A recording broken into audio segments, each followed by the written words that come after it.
Okay, so we're recording, everybody. And just by way of introduction, I think most people here know Megan, but Megan, I can tell you from first-hand experience, is one of the most fascinating presenters I've had the pleasure of seeing. Megan runs a terrific business in North America called Torrance Learning. And Torrance Learning has done some really exciting things, not just in the development of e-learning materials, but in the development of our industry. For those of you that are not familiar with llama, as in spelt the same way as the animal, I would strongly encourage you to read Megan's book on llama. It's a really interesting and clever way to go about developing e-learning. It's a new methodology. But on top of all of that, in her copious spare time, Megan has managed to become the North American and now international spokesperson on the use of XAPI in e-learning design, and unfortunately wasn't able to attend the AITD conference this year when she was scheduled to be one of the keynotes, but delivered a remote presentation that I found riveting. And so it's with huge pleasure that I introduce Megan, who's going to tell us more about how to use XAPI in e-learning design. And just so you know, the session's recorded. It'll be available on YouTube shortly, but I would encourage you to share it. You're very welcome to do that. And on top of all of that, Megan has mentioned that she'd like it to be an interactive session. So stay off mute if you like, and feel free to ask questions as we go. So thank you. Thank you, Peter. And gosh, we met, what, 2 years ago? Yeah, we first met, I was doing a llama workshop with you in Washington, DC. Yeah, that seems so long ago. And then we were going to collaborate on a hands-on and geek-free XAPI workshop as a pre-conference for AITD. And I was disappointed we didn't get to run that or really any other conference activity this spring. So with things shutting down and going virtual, I have now absolutely zero travel on the docket for the coming, the rest of the year. This was me back when I was allowed to have haircuts, pre-coronavirus.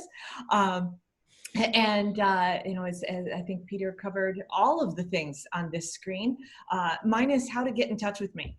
So by all means, I'm you know, interested in chatting about how you're using XAPI, how you're doing any of those things, and then how we can connect you up and help. So I didn't make a formal Zoom poll or anything, but can we talk about where you are on your XAPI journey? And the reason why I do this is I do this in the front of almost every conversation I have around XAPI, because it's kind of like it's like infographing over time and watching the state of adoption. So you can either jump off mute and tell me where you are, or drop it in the chat.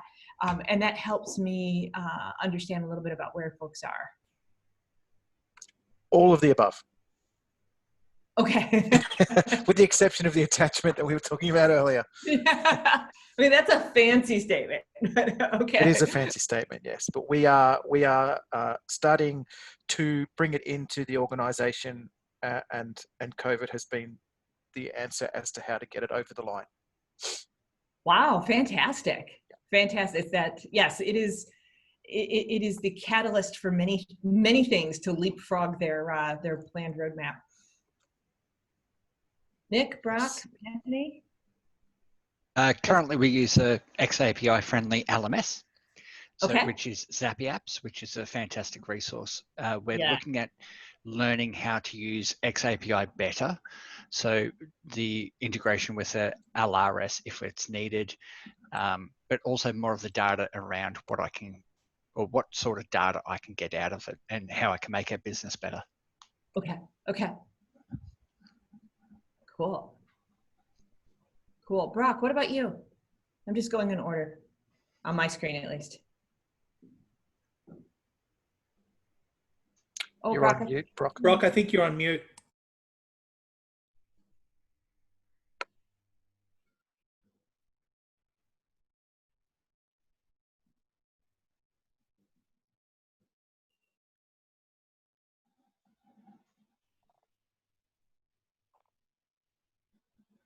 Nope.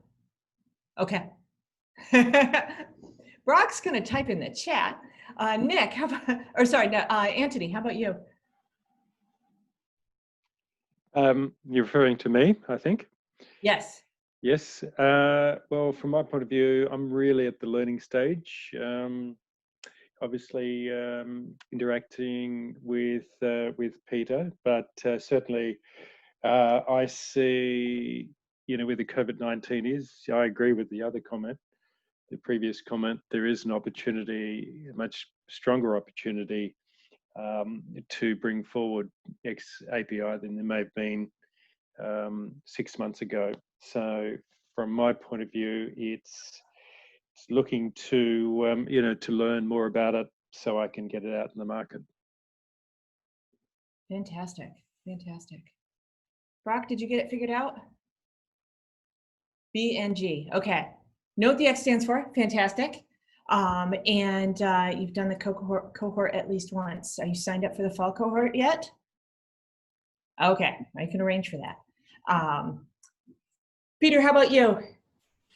Well, I'd say all of the above. I can spell XAP, I think, but I, in particular, am delighted to tell everybody that yesterday we won a tender, and so we're actually going to be doing a full-on XAPI implementation in Anga in Queensland for a Queensland university, where we're going to be not only sending XAPI statements, but we're going to be sending them from lots and lots and lots of things. What they want to do is collect information on students, pump it through an artificial intelligence engine, and look for patterns of use of university resources that signal that a student might be at risk of failure, so that they can give academics early warning to intervene and help students before they even know they're going to fail.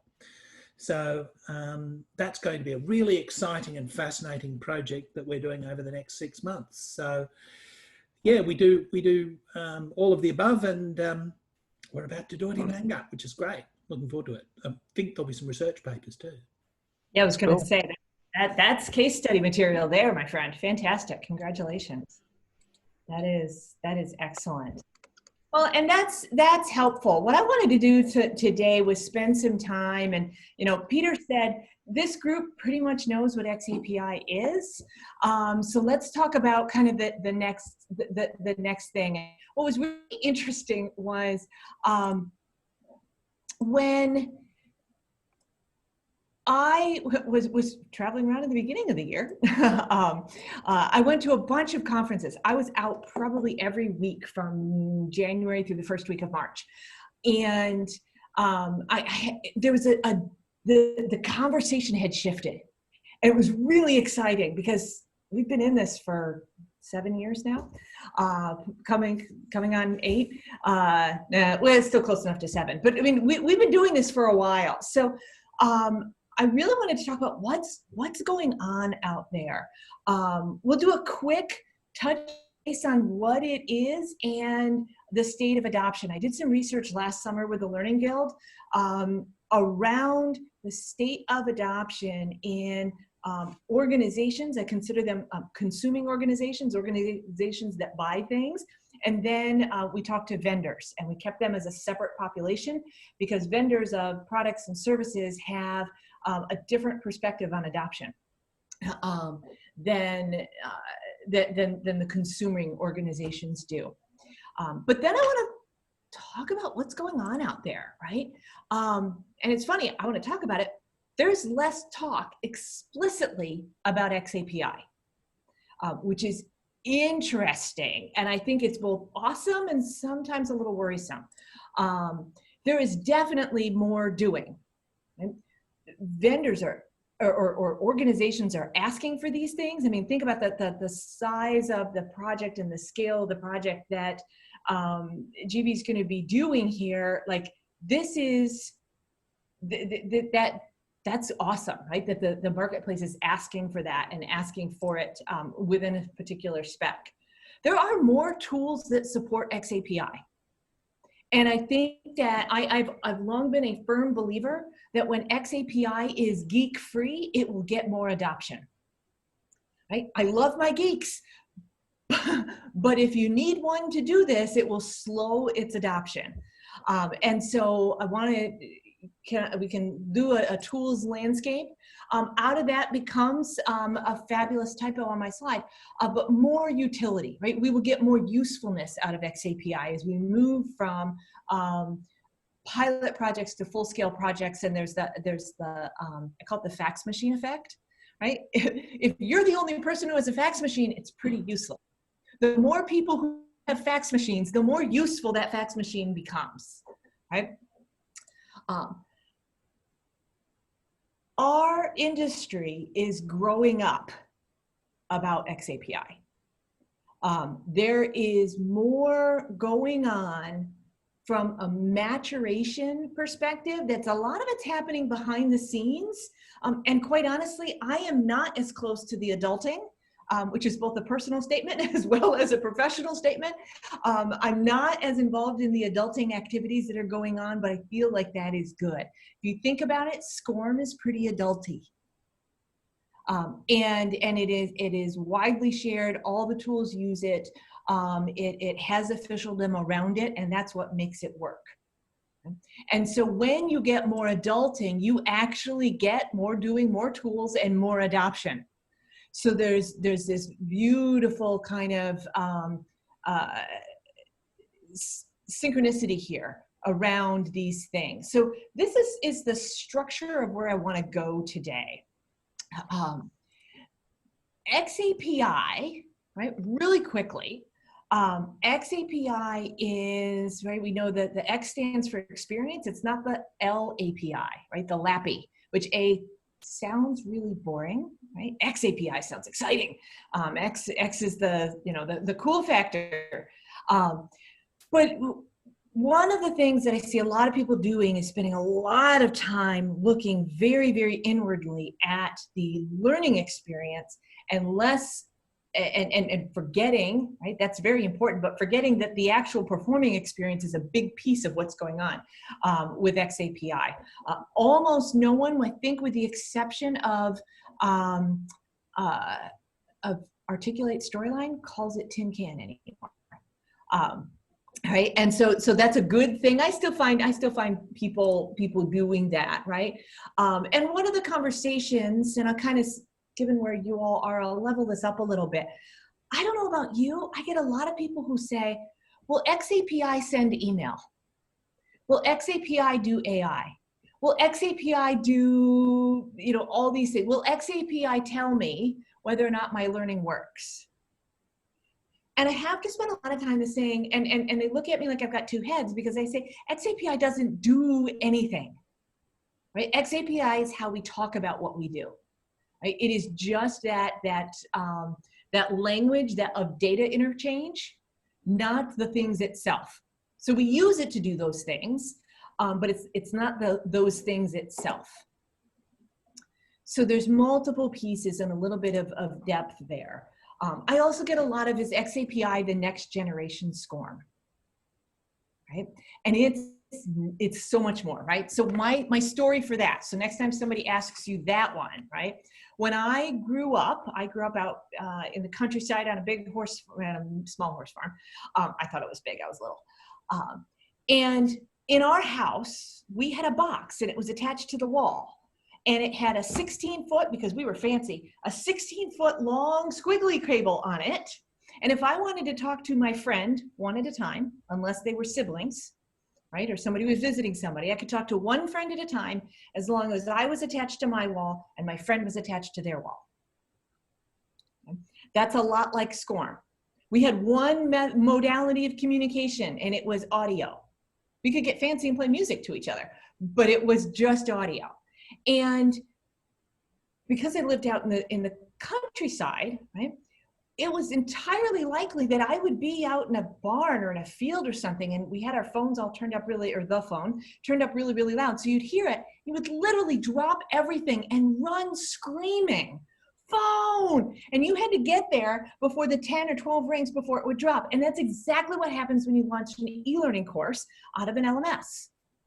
Right? SCORM is, right, that e-learning course and that LMS yelling phone at each other. And if that connection is missed, right, or somebody's little brother comes and pulls the cord out of the wall, all the conversation drops. Okay? My mobile phone, okay, which is never very far from my body, my mobile phone, under duress, yes, it makes telephone calls. But it does so many other things, right? Games, counts my steps. I can watch movies on it. I could actually do this session on my phone if I wanted to, right? There's so many things I can do on my phone. This one, and it's super handy in a COVID-19 environment. This is a Samsung. Run out and get one of these. It has a pulse oximeter on it, and it's really accurate. So I can tell you my blood oxygen content with my phone. This phone will do things that were invented after it was manufactured. So it's also future-proof. So all of those things about the phone, right, are a great metaphor for the question, isn't XAPI the next generation SCORM? That's like saying this is the next generation phone. It's so much more. So SCORM was useful, right? SCORM has a vocabulary and these nice, neat little packages. And that utility, people, the other reason that people think I have two heads is I go around, and as Peter, much as Peter says, I'm like the self-described evangelist for XAPI, right? SCORM was useful for us as an industry. And we wouldn't look like this, and we wouldn't exist like this if it weren't for SCORM, right? It is interoperable. The biggest companies in the world can swap vendors, can swap tools, can swap platforms. Everything is interchangeable. I got into this business with a laptop and $1,200 worth of software, working in a second bedroom of my house, selling training, e-learning, that would go in the Fortune 100's learning management system. There's no barriers to entry. And I didn't have to write a single line of code. So I can focus on learning and media and instruction and strategies, right? So SCORM is really good for us. It's just super limited, right? So when we have XAPI's grammar, I like to think of it as like the Lego store, right? So I can go in and buy the Death Star kit and make it.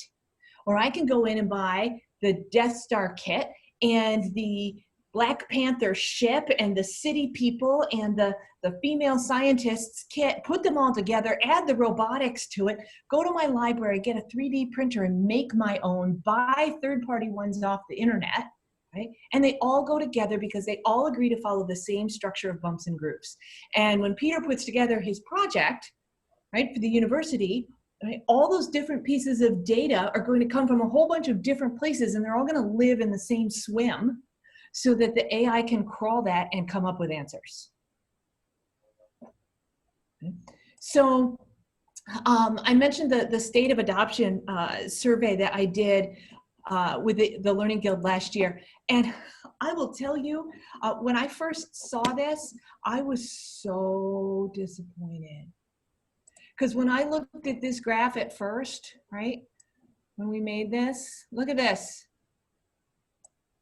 Nobody for real last summer, only a few people for real last summer, were doing real projects. I had about 15% doing experiments, right? And I thought, oh my gosh, 6 years in, and this is only as far as we've gotten. That was very, very disheartening, okay? Until I looked at this, 46% interested, but not yet using it. This is a classic business school adoption curve. And this was what's really exciting, because if you're on this call today, right, we already established that we're in this blue front leading tail, right? We are ahead of the industry and the wave is coming. And I was also, quite honestly, very, very curious, just from a data perspective, and I never got the opportunity to follow up. Why would you respond to a survey called the State of XAPI if you had never heard what XAPI was? But there they are. So this was pretty exciting stuff, right?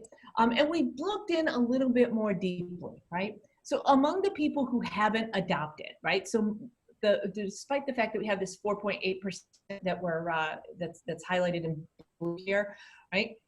Most of them are interested. They just haven't gotten started yet, right? And we said, why haven't you gotten started?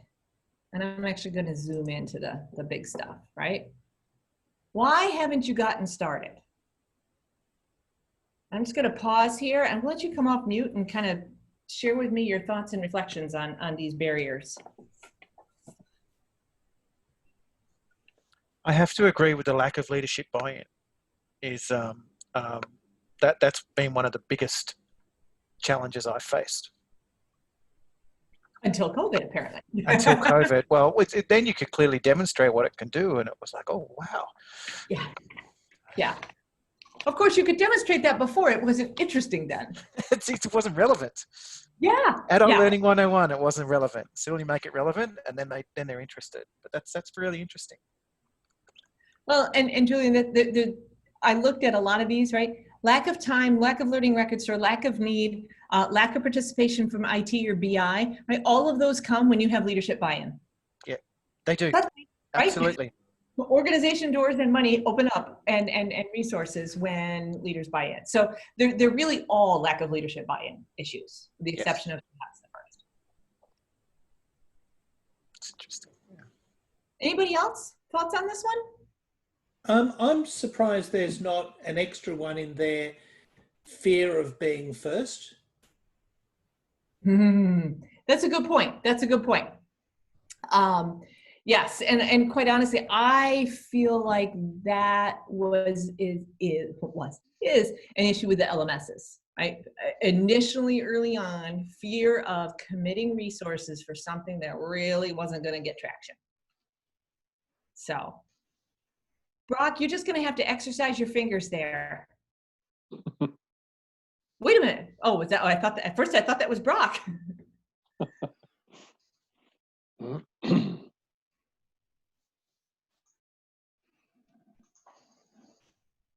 Right? Yeah, I think the XAPI is around finding a purpose for it.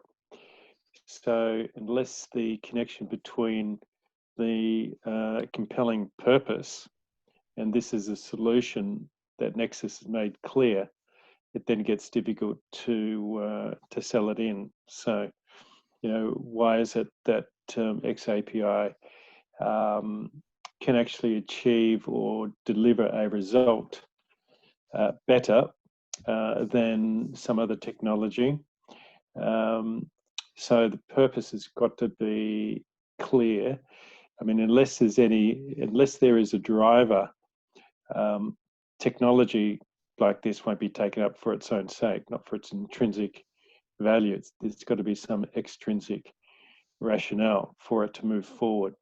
And certainly COVID-19 sets an environment where these needs should come to the fore. But it's really looking at specific issues, problems, opportunities that may be best served in terms of addressing through XAPI rather than some other means, because it is a language in the end. Right. And it's interesting that you say that, right? Because there's multiple dimensions to that, right? So first, does it solve a compelling problem? In our research, we found that a lot of people said, that they were frustrated that their leaders, right, within organizations or vendors were telling us that their clients were satisfied with the data they get from SCORM. Mm-hmm. And that makes me Right. pull my hair out, right? So that's one issue. The other is, say I'm not satisfied with the data I get from SCORM, why would I use XAPI over any other thing? Right, so that's a, you know, and that's the interesting part. And from a vendor perspective, why would I use XAPI and share my data with other tools and other dashboards and other systems versus make my beautiful product have a beautiful dashboard? And that's one of my selling features, is how awesome my internal data structure is, and how I can reveal that. And it's been interesting because I've talked to vendors over the years. One of the things I try to do during a conference is make the rounds and talk to the different vendors. I'm like, well, that's a really cool tool. Does it do XAPI? And it used to be, you know, I'd get, lady, we do any API you want. I'm like, then you don't get it. Right? And so we'd stop, we'd have a conversation. And then the next year I'd come back and we'd have the same conversation again. And I remember it was the 2018 Tech Knowledge, and Anthony Worth comes up to me and he is so excited because he's like, Megan, I finally see it. I want XAPI because I want my data where everybody else's learning data is. And it's like, bing, bing, bing, bing, you win. Yes, that's exactly why we do this, right? So that was really, really interesting. And the magic of XAPI is not the technology. It's the agreement to all use the same language. I was talking with the folks from Kaltura a couple of weeks ago, and they had such a refreshing, and I've never heard of it before, approach to XAPI. And their approach was, it's just another data stream. Why wouldn't you? It was like, right? Why wouldn't you? It's just another data stream. What? You know, it's minimal effort for them. They have the data. It's minimal effort for them, all things considered, right, to express it in a different way that's useful for their clients. So I thought that was really, really interesting. I set this up not sure how many people we were going to have. But we can either talk about this, or we can come off. If you scoot your mouse to the very top of your screen, you will get the ability to turn on annotations. And when you turn on annotations, you can then draw, or probably easier, type on this screen itself. So feel free, Brock, you can draw on the screen, or you can just chat if you want. And anybody else can chat, but we can, or draw, and we can have a little bit of a conversation around just the barriers to adoption itself. And what barriers have you overcome? Mm-hmm.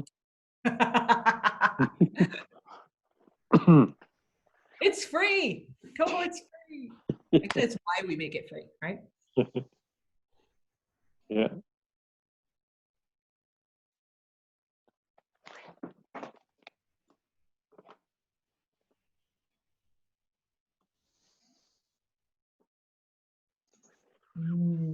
Yeah. If it's not broken, why fix it?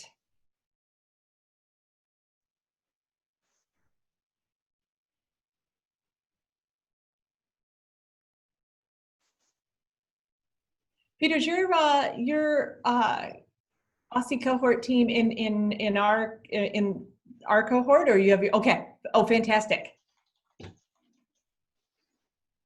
That's great. That makes the time zone a little bit more reasonable.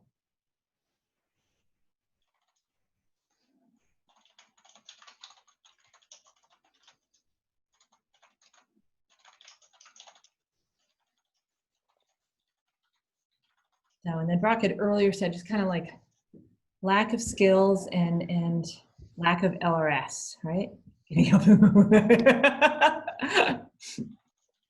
That's why we record it. The recordings are pretty awesome. We'll get upwards of 100 views on some of the recordings.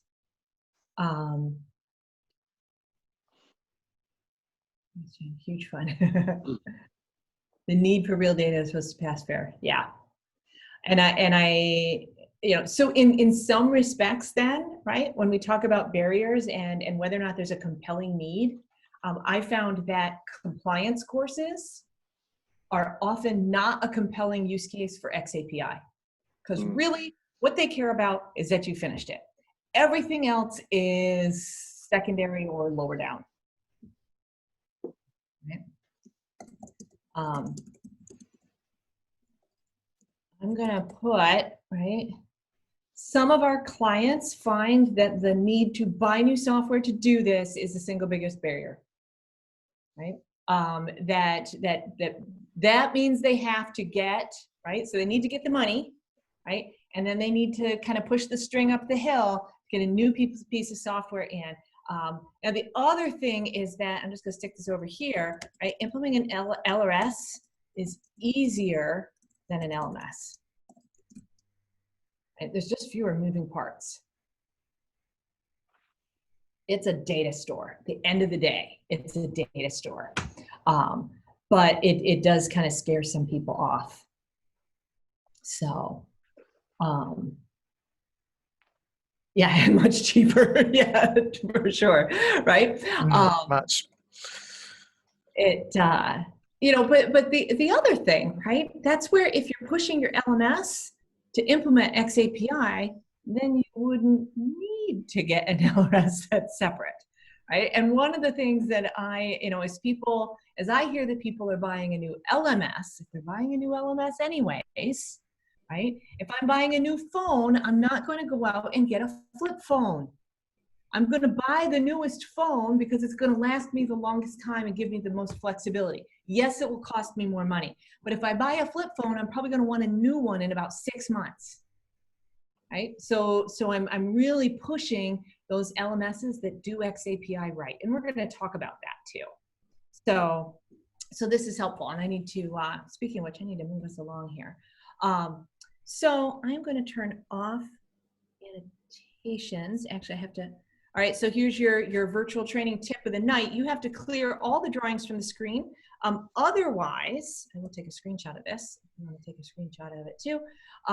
Otherwise, when you move along, well, here, I'll just show you what happens in Zoom.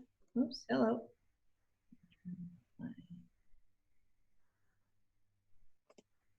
There we go. I'm just going to clear my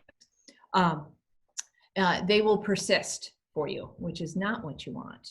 And I'm going to turn it there. You don't want them to go from side to side all on one. So what we were looking at adopters doing that non-adopters didn't, right? And a little bit of this is just kind of self-definitional, right? Adopters learn through experiments. You know what those experiments are? And those prototypes are? That's your cohort.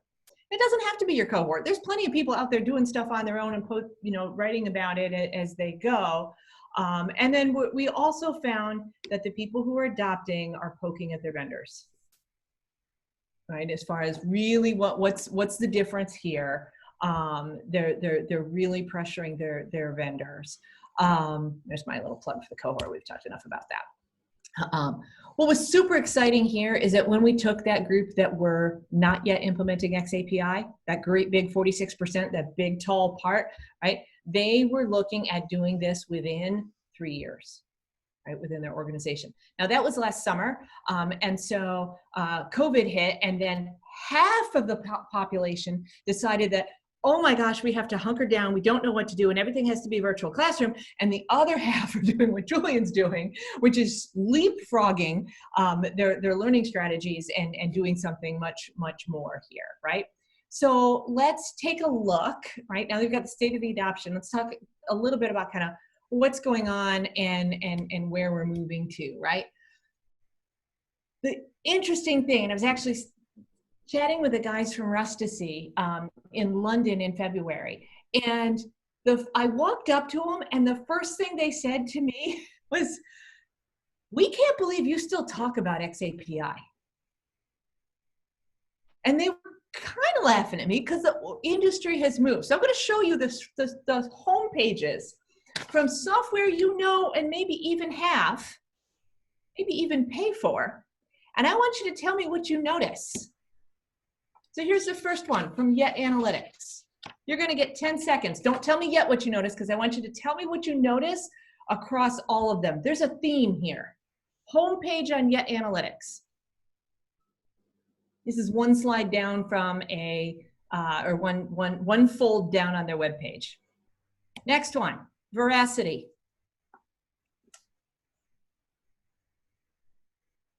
Next one, Watershed.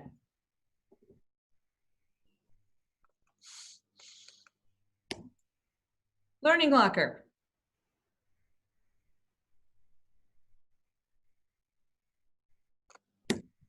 JCA. And I highlight JCA because Riptide Elements was one of the first LRS in that early group of LRSs with Learning Locker, Watershed, and Yet. And Nick Washburn from Riptide was here. So what'd you all notice? Okay, so Brock says we're talking about evidence. Absolutely. What else is the theme? Yes, they haven't mentioned XAPI. They've mentioned learning analytics. Bingo. JCA is the first one of any of those that actually even mentions XAPI. They have moved that conversation past XAPI, and they're getting exactly to what, right, we were talking about before, where they were getting to the utility of it. What am I doing with it, right? Which I thought was really, really interesting. Here I am still talking about XAPI, and I feel like it's important because, right, well, you can do all these things, right, all this analytics with XAPI. You can also, right, all this analytics stuff, the data to do all these things has been around for a decade with straight up old web technologies, right? To Anthony's point early on, you wouldn't need XAPI to do this. And this was from early in COVID, because I am stuck at home as opposed to in my office, and I had had a haircut then. So what's your conversation, right? As you're having these conversations, I want you to be thinking about, are you talking about XAPI? Are you talking about data? Are you talking about solutions? And are you code switching, right? Are you having different conversations depending on who you're talking to?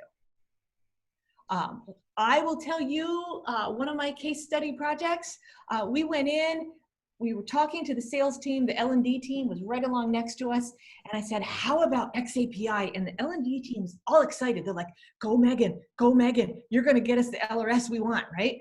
And the sales guy said, no, we don't really need that. They're gonna take the training. We're gonna know that they're engaged in it because they took the training.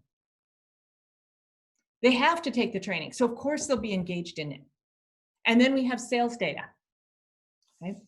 4 months into the project, they said, well, can this piece of the learning know what this one is doing? Nope. Because you said no to XAPI. Well, can we tell whether or not people are doing this inside the course? Nope. Okay. And so they're asking this question, and I'm saying, nope, nope, nope. And I said, how about this? Would you like to talk about the advanced data package? Oh, we would like the advanced data package, right? I was just asking the wrong questions. The advanced data package, by the way, you can generally sell for about $45,000 US, right? So it's got some value to it, right? So it's really, really interesting. Then the L&D team were excited about it. So there's less talk about XAPI itself at the same time that there's more doing, right? So there's lots and lots of people. We finished up cohort last spring with more than 600 people signed up. That makes 4 cohorts in a row in which we've had more than 500 people signed up. We had some of the most amazing projects last cohort, the last few, right? People are doing projects with Storyline, people are doing projects with Rise, with Twine, with Alexa, with a makey board, right? Internet of Things, all sorts of things, right? Really, really pushing, but they're all experimental. None of those are commercial. None of those deal with real level data. They're all done with free and free trial tools. Okay. There are projects that get started by doing a self-contained project. And oh, I've been forgetting to put links in the chat, which I was going to do here. Sorry. So here's a link to the XAPI research report that I did on the state of adoption. This is an oldie but a goodie. This is about a 2015 article on the project we did with a Children's Science Museum close to me, where we were keeping track of how they engaged with exhibits, right? And we used XAPI to keep track of both the engagement with the exhibit, how long, what did they do, right? How did they answer things, but also tracked back to the standards, to the curriculum on an item by item basis, right? And then this Finnish this multimodal manager experience, this was that project was the enhanced data project, actually, right? And then you have the go big, right? So if you were in the cohort, Brock, if you saw the Fidelity, Richard Pedley and his presentation, his case study on their retirement academy, where they were measuring curiosity. It was a really, really amazing project. There's an article, I don't have the link to it. There's an article on in Learning Solutions magazine on this Affirm project, where they have the most complex storyline courses I've seen, right? All keeping track of incredible levels of detail about how autism professionals are engaging with the learning. And what they do is they print out a very, very detailed personal dashboard. So when that person comes into a face-to-face or now virtual classroom environment, right, the instructor knows exactly how this student has been performing coming in. It's really, really cool. And then another one that we featured in cohort was Caterpillar's project, where they have pulled together a whole beautiful constellation, right, of software, and it's all tied together, right? It's that whole thing around, is XAPI going to send an email? No, it's not going to send you an email, but XAPI will be the trigger that means an email will get sent and something will happen. So we've got a couple of articles, right? So this was an article again on kind of like, how do I make those decisions about, do I do a great big project or a little tiny project? Right, so Caterpillar, Fidelity, the University of North Carolina, those are great. Peter's project, those are great big projects. And if you can get funding for it, rock on. If you can't get funding for it, then you might want to start small. And this article kind of really teases out some of those things around, you know, making those choices and getting that buy-in. What I really want to do is talk to you about tools though, right? So if I'm sending XAPI data, right, I want to know, right, what tools are you using? So go ahead and grab your annotation tools again, and do me a favor, throw a lasso around whatever tools that you're using from this list, and hear what I'm looking at. I have another slide, don't worry, and Zappy Apps is on it. Here what I'm looking at are e-learning authoring tools. And if there's an e-learning authoring tool that you're using that's not on this list, I would love to know that does XAPI. Okay, so H5P, nice. Domino, some Captivate, some Lectora even, okay.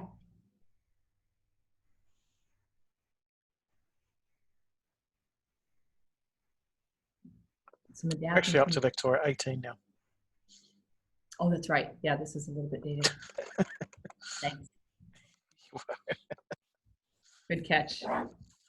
I updated my curator link though. I got Learning Pool on there now, but that's a good. Yes, point. did see that because that was recent. So Domino and Lectora and Smart Builder out of the box are going to be the easiest and best XAPI data without having to do coding yourself, right? Captivate is going to require you to do some, and the Articulate product is going to require you to do some JavaScript development yourself.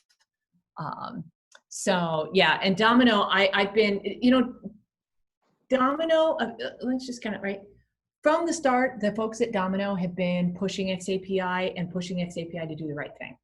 And they've built it within their platform in a way that I really appreciate. So we've done some cool work with them. Oops, I forgot to clear off the annotations. See, there we go. This article actually, let's see, clear all my thing. This article in Learning Solutions magazine, and I'll get this for you, has a really great rundown of exactly what statements get sent out of the box with no JavaScript, right? From the top 6 platform providers or all providers. So that's a really great go-to resource along with some best practices. So, oh, sure. I'm like, yeah, look at me, all my best practices, but I can't make my screen move ahead. There we go. Send my audit annotation. So one of the things that I encourage people to do is get beyond the e-learning authoring, right? Those are the tools we have in hand. We don't have to go ask to buy them because we already use them. But these tools and more provide XAPI data as well. So go ahead and turn on your annotation. What are you using here? And I can answer some questions, but not a lot about some of these. I can honestly say none. Okay. That's right. Nick said he was using Zappy apps. Curator is now called Stream. I just grabbed the Learning Pool logo here. You can, just like Zappy apps, you can use Curator without, actually it's not at all like Zappy apps, but in a similar fashion as Zappy apps where you can, and I think Nick, you said that you were using Zappy apps but hadn't yet hooked it up to an LRS, right? So you're getting some of the data and the utility out of it, but not the full Monty there. That's correct. Okay. For cohort this year, we're going to be using Neuro, which is a virtual classroom platform, and we're going to be using Kaltura. We're switching over so that we can be getting XAPI data from our weekly web sessions and the videos that get used, which I'm really, really excited about. So I am interested to find out about Teams now using XAPI. So have you heard that? I think Peter wrote that. Oh, Peter, you're on mute. Yeah, CQU, the people that we did that tender with, are integrating it with Teams, and they have been working with Microsoft, and Microsoft have confirmed Teams will be XAPI capable in the next month or so. Fantastic. Good to know. Thank you. Yeah, I'm the more I see that, and that's great news. Actually, that's spectacular news because I was at Microsoft in the fall and they were talking all about Caliper in the education space, and they're talking to a bunch of corporate people. I'm like, we're not using Caliper, right? So so that's interesting and good news, right? So when we talk about LRSs, right, I think the good news is for a little while there was some contraction in the market. We lost Saltbox. Riptide Elements got scooped up. I was concerned a little bit from an economics perspective on the contraction in the market, and now there's some expansion. Now, not all of these are equal, right? And not all of these cost the same. So there's lots and lots of variation in the market space, but there's lots of good stuff. And people ask me what my favorite is, and actually I have clients on Veracity, Yet, Watershed, Learning Locker, Scorm Cloud, none of the rest of these, right? It's really dependent on your own situation, right? The LMSs that are, right, the LMSs that have a fully functional LRS inside, a conformant or nearly so LRS inside. It's a really short list. Okay, it's a really short list.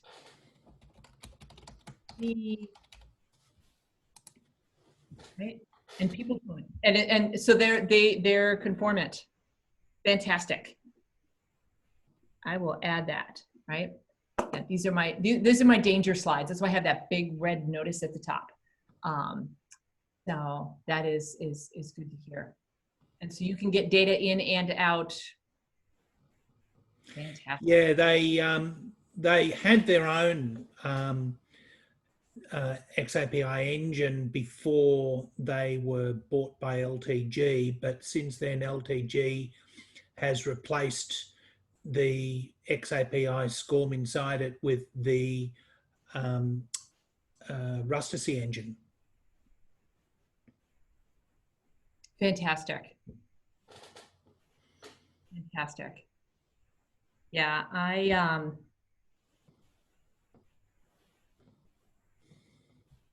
love to see this list getting bigger, actually. That's kind of my thing. There are a number of LMSs that have XAPI support. Now, I just learned today that Skooks has the Rustici engine inside, so I need to move Skooks over. But what I'm finding that people are, when people are using an LMS that doesn't offer full XAPI support, they're not getting all the things that they expect to get out of it. Right, so that's it. And then they're like, well, why would I? That doesn't help, right? I can't do all these things. XAPI must be bunk. These are all activity providers. So they feel like they ought to be collecting data because they feel like LMSs, but they're actually you need an XA or an LRS alongside to get it. Although Degreed may be moving off of this list and into either the, I'm not sure where they're going to fit over time. Artwork and Teen and I wrote a report basically around, right, challenging your vendors. Just making sure that they, this is a list of questions and what kinds of things how to evaluate their answers. So that was basically came out of somebody from the cohort, Brock, who asked me a question about what they should ask their vendors, and I realized I had written, by the time I got done replying to your email, I'm like, my gosh, this is an article. She got probably more than she really cared to get from an answer perspective, right? We talked about what tools are on your list, and I do want to be respectful of your time as we get going. It's only 11 p.m. here. I could talk about this all night, but you all have jobs to go back to today, right? So here's the thing, right? As XAPI gains more traction, we have more utility, right? At the same time, all of these things can be done without XAPI, right? So we get to Anthony's question here around, what's the value proposition of using XAPI versus something else? And we get into some interesting conversation. Some of the coolest tools in our space don't use XAPI, right? You can't break into those big, beautiful black boxes, and you can't break that data out, right? So it's they create silos within our own industry, right? Which I don't feel is productive. I have big, long conversations with JD Dillon and some of my other good friends about this very thing, right? So I think the other thing that's going on in the space, I tried to sum it up in a way that made sense, and it's around adulting. XAPI used to be kind of a fun, wild frontier of people experimenting, and it's less so now. Right? It's less so now. And I will be honest, I'm not the expert in all of the things that are going on in the adulting space, because right about the time that we started as an industry to start adulting, XAPI cohort took off. And I said, I can't do all of it. So I am going to focus on people adopting and feeling comfortable in the space and enjoying their experience. And I will leave making the standard or making this a standard to you all, because I want there to be a standard, but I don't need to know what it is. So we start having things around data profiles, right?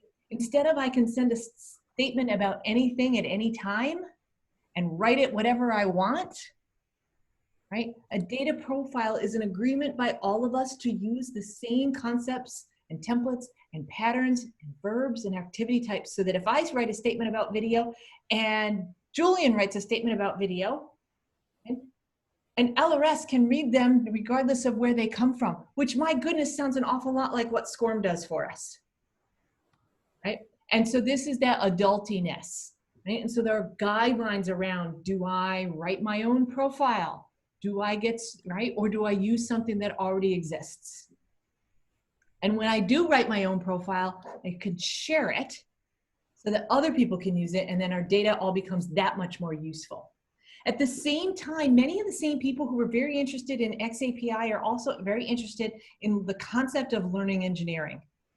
And so the whole Icicle movement and the concept of learning engineering, and we're leveling up from, we started as instructional design. First we were trainers, and then we started as instructional designers, and then we were learning experience designers, and now we're learning engineers, right? And really looking at that moving up. Rustici has been involved, right, from the start of SCORM, and moving forward. And what I love down here at the bottom, right, SCORM, XAPI, CMI5, LTI, and AICC. Really, they don't care what language you speak. It's just another data package. Yep.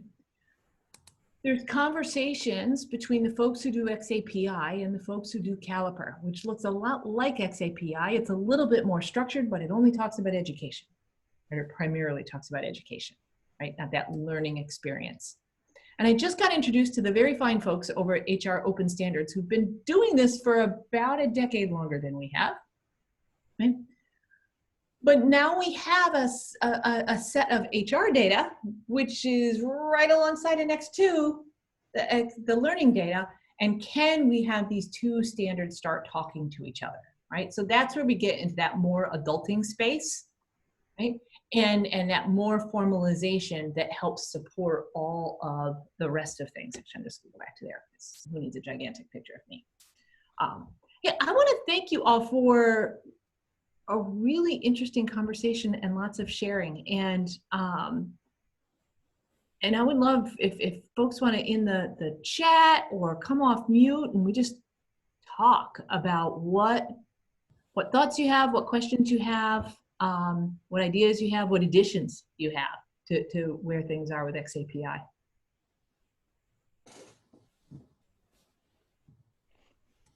Mm-hmm. Megan, if Caliper is, is a new language coming forward, and the others there, how does one really sort of organise and utilise the different languages in a coherent way? Because I mean, if you have several languages all running simultaneously, is that not confusing? It doesn't have to be. Actually, Caliper is shockingly similar to XAPI. I will admit that if you gave me if you occluded the header information and took out the verb references, I probably couldn't tell the difference between the two. Right? Mm-hmm. And it's partly because I'm not a technical person. They're very, very, very similar. And so that's actually not as... So you know how like a SCORM package and an LTI package don't necessarily talk to each other. You have SCORM LMSs or you have LTI LMSs. The Caliper and XAPI are more similar than different. And so it would not be difficult to express as both if you had to. But there are translators in play, and the two groups are talking to each other. Right. But if I had to pick today, and I didn't lead the XAPI cohort, right? Yeah. It's interesting because many universities are actually using XAPI, right? Caliper tends to be used in a higher ed setting. It's actually not, from what I've seen, used much in K-12, although I'm not super hip to the K-12 space.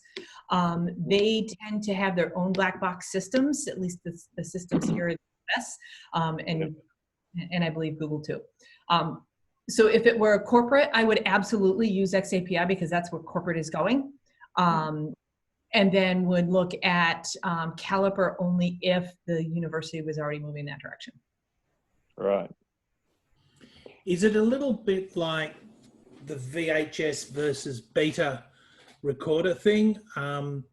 The Caliper is like the beta recorder. It's all very well, but it's kind of hard to get, hard to use because there's just less of it about. I think a lot of tools I see out there are being integrated to XAPI, less so for Caliper. That's my view. Yeah, you know, Peter, I would totally go with the beta versus VHS, 100%, except that most people will tell you that Betamax was better than VHS. Yeah, right? Well, that's right. Betamax was better, but it died because there wasn't enough volume. Right, right. Now, I'm not sure that Caliper is better than XAPI. Right. Caliper is more rigorously defined and forces more requirements within each statement. So if you're talking about video, you must talk about other things. XAPI is saying if you're talking about video, if you talk about these things, we want you to talk about them this way. So it's a little bit more flexible. XAPI tends to move slower because it's more community focused, where Caliper is driving it as a group. You pay to play. It's not open like XAPI. But XAPI is talking about a much wider set of things and data options, because in higher ed, they're really, your performance is your performance on the test at the end of the course, or the project or the thesis or the dissertation or whatever, where in corporate learning, your performance could be selling something, making something, greeting a customer, data entering something, making a picture. Like the performance is so much wider. Mm-hmm. And some of the muckety mucks in Caliper are about 15 miles to the east of me at the University of Michigan. So, oh yeah, it gets interesting. So can Caliper, therefore, you're saying there is software to integrate. Is it possible to, I mean, to use XAPI as the sort of focal point and have Caliper integrate to it? You could. I'm not sure that I believe the software to do that right now would be middleware you would create yourself. Right. You know, bespoke for that purpose. Mm-hmm. Yeah. That then would be perhaps very interesting to the marketplace kind of commercially available way. All right. I've Very been good. talking, sorry, I'll let you finish, Anthony. No, you go ahead. I've been talking to a few different organisations who are primarily compliance. It's yes, no, have they done their tasks, etc. 90% of the organisations that I'm talking to are SCORM driven. In fact, one of the organisations looks like it still uses Moodle as their base. You know, it's so basic.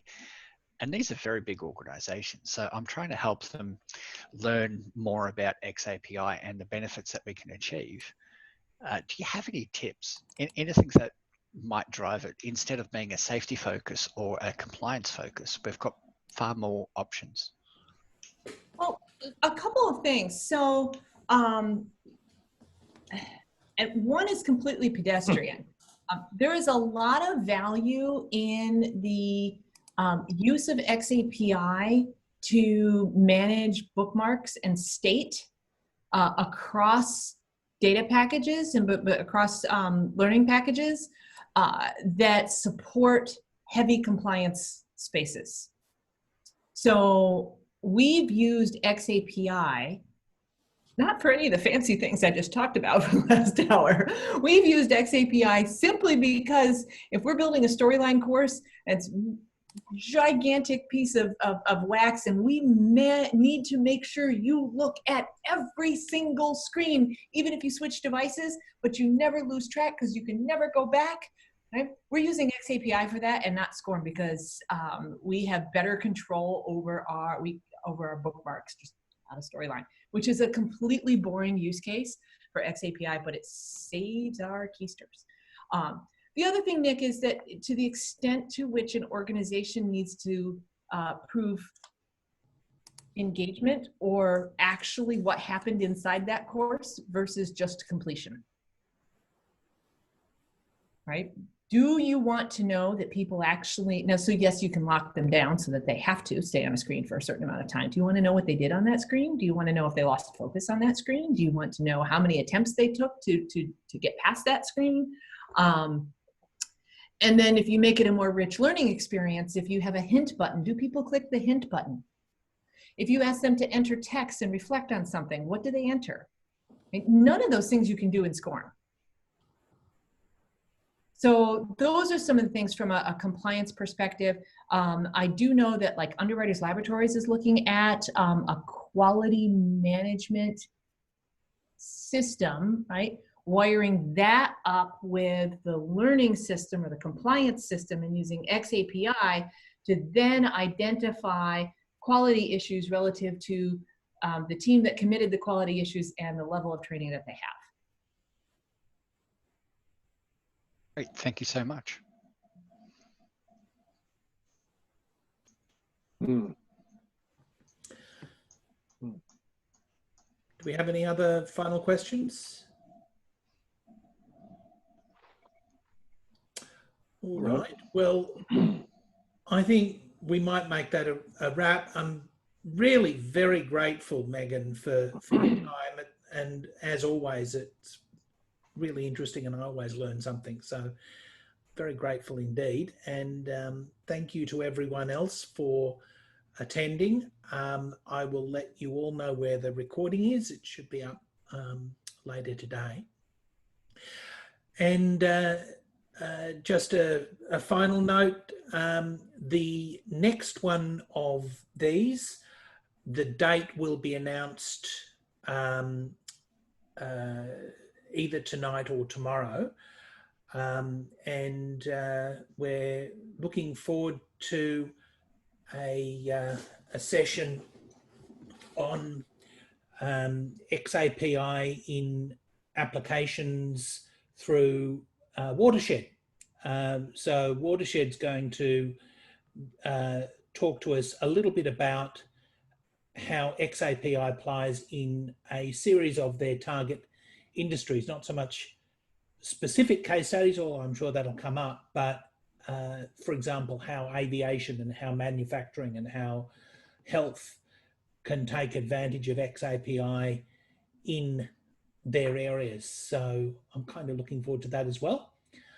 But that, as I say, will be announced in the next 24 hours.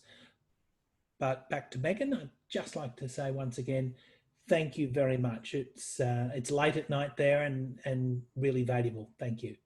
Absolutely. This was a great conversation, and I appreciate not just talking to a PowerPoint deck. I appreciate talking to people and kind of, you know, just sharing your experiences and what you all are doing too. So thank you very much. Okay. All right. Thank you indeed, Megan. Very, very, very informative. Much appreciated. Okay. All right. Have a good evening. Have a good rest of your day, everybody. Afternoon. Thank you. Go have a lunch, everybody. Yeah, go have a nice lunch. I'm going to go have a glass of Chardonnay. So. Exactly. Thanks, Peter. Thank you very much for organising the webinar. Much appreciated. No problem at all. We should catch up, Tony. Yep, we will. All right, speak soon. So how's the hand, by the way? The hand all right again? The hand is just about as good as you can get now. Oh, okay. Well, that's good.